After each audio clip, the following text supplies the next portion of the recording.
Hi guys, it's me again.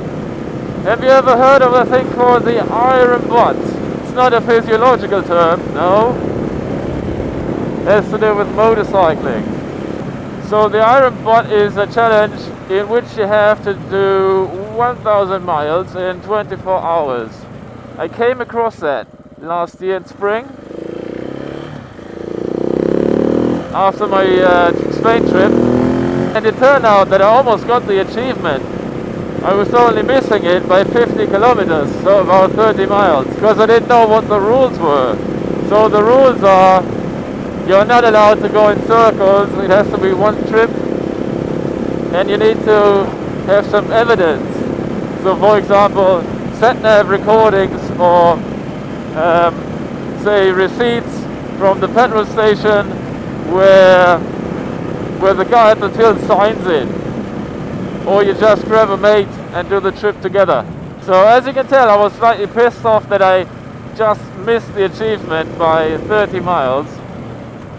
So I've started planning for next year, and so far I've planned two different routes. One that goes up from the south up to the border of Scotland and then down heading to Wales again, and the second one goes around in a circle anti-clockwise, so London and then up to, I think it's was it Leeds or Manchester, I don't know, and then all the way left down through Wales and then down to the far southwest end of the island, and it will end in Turkey. I was telling a friend about this and he said, oh, that's really interesting, I go with you. It's becoming a serious plan now. As you know, my bike's not the best one for long distance trips, and his bike, guess what it is? It's a BMW GS R1200 GS. So I can tell you how this will turn out. I will fall off the bike almost dead, and he'll be like, oh come on, let's do another 1,000 miles, I just warmed up. When I was explaining him the route I planned, he made a fair point. He said, oh, if it's in summer we should go up as north as possible. So why is that? The days are longer in the north in the summer. So if we go all the way up to the north of Scotland, that might be even more interesting. But since you have to achieve a certain average speed, that gets problematic when you choose the scenic routes.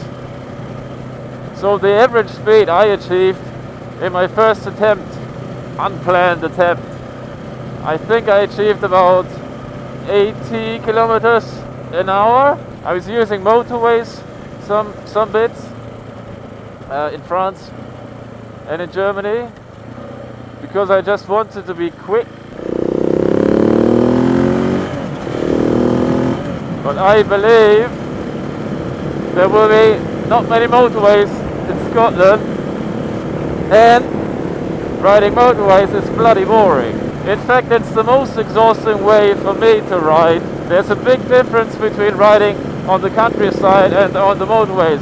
And the main thing is you actually move and shift your body on the countryside a lot, and that helps you from having achy muscles. So I would rather do 1,000 miles in the countryside than 1,000 miles on a motorway. I'm wearing the water windproof gloves today, but they are still too cold, so I have to use my small undergloves. Yesterday I was watching the video of my forest run again, and I've noticed there's a big difference in riding style.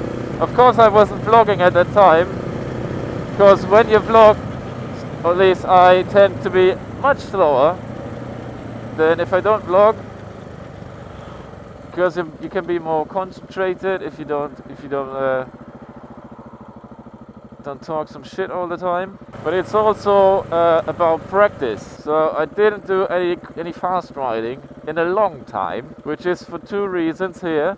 I don't know the roads, but the main reason is that the quality of roads is much worse in England. So there's a lot of gravel on the roads, even on the big roads. You can see there's gravel here. The roads in Germany are actually a lot smoother, so you have more confidence when going fast, because you usually know what you can expect. You can't expect that in England. You can expect 2 sheep and 3 pheasants around the next bend. That's what you should expect. But I won't complain. Oh, is it fogging up? Ah, fuck me. There's a really easy fix to that. You should just get a bag of silica gel. And now I've lost complete track of what I was talking about. Iron butt, yeah, of course. There are a couple of other challenges on the website of the Iron Butt Association. So if you manage to do the iron butt, you will get a patch that you can sew onto your leathers. I don't even remember the other challenges. I think there were some challenges like the small iron butt, which is like only 1,000 kilometers. Couple of other challenges. I'll put the link in the description so you can look that up. So getting back to the problem of the average speed. When you're riding for 20 or 24 hours, you get hungry after a time. And of course you need to take a piss, maybe you have to take a shit. So it's really important to be efficient. You have to combine going to the toilet and eating when you get petrol. Because otherwise you just lose too much time. So I decided not to stop for a long lunch break or dinner break. I just had a lot of muesli bars with me, and I was eating like 2 or 3 every time I refueled the bike, and that worked out rather well. In the night I had to drink a lot of espresso to keep me alive. Surprisingly, I had no problems with my butt, but my shoulder was numb for 2 days.